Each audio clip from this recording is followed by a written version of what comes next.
বিসমিল্লাহির রহমানির রহিম। আসসালামু আলাইকুম। আমি এখন সকালবেলার গরুর খাবার কিভাবে তৈরি করি আপনারা দেখুন। প্রথমে আমি গরুর জন্য পল আমি নিয়ে যাই। পল নিয়ে যেয়ে পল আমি কাটি। আমার পল কাটা শেষ। এখন পল আমি নিয়ে যাব, নিয়ে যেয়ে মিক্সার করব ঘাসের সঙ্গে।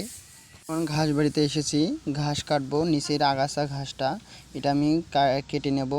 তার কারণ ঘাস আমার এই যে বড় ঘাসটি 1 কোমর বা 1 হাঁটু হয়ে গেছে।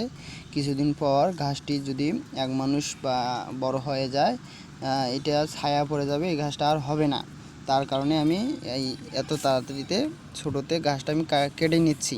কেটে নেওয়ার পর আমি ঘাসটাকে এমন গরুকে ছোট ছোট করে কেটে, হাতটাও একটু কাটা গেছে।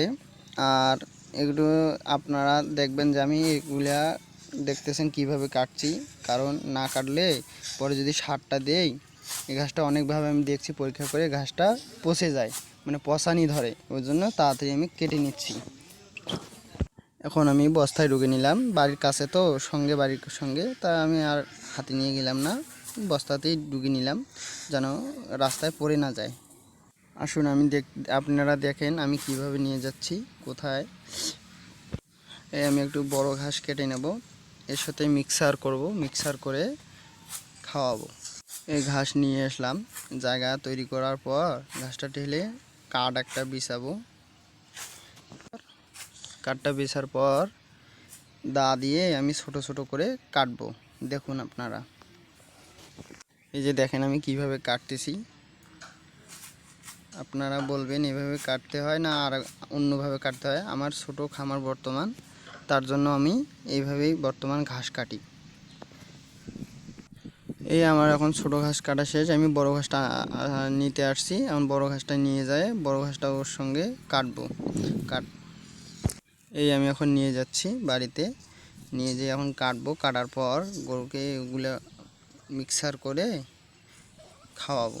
এই যে দেখুন কিভাবে এটা ঘাস আমি কাটি। আপনারা কিভাবে কাটেন ছোট খামারের জন্য আমি জানি না, আমি এভাবে কাটি। এই যে ছোট ছোট করে দা দিয়ে কাঠের মধ্যে রেখে এভাবে আমি খাওয়াই। মানে আপনারা কিভাবে খাওয়ান সেটা আমি তো জানি না, আমাকে কমেন্টে বলবেন যে কিভাবে কাটতে হয়। এই ঘাস আমার কাটা শেষ। এখন আমি কলা গাছ নিয়ে যাব, দেখতেছেন কলা গাছ নিয়ে আসতেছি। কলা গাছ এখন আমি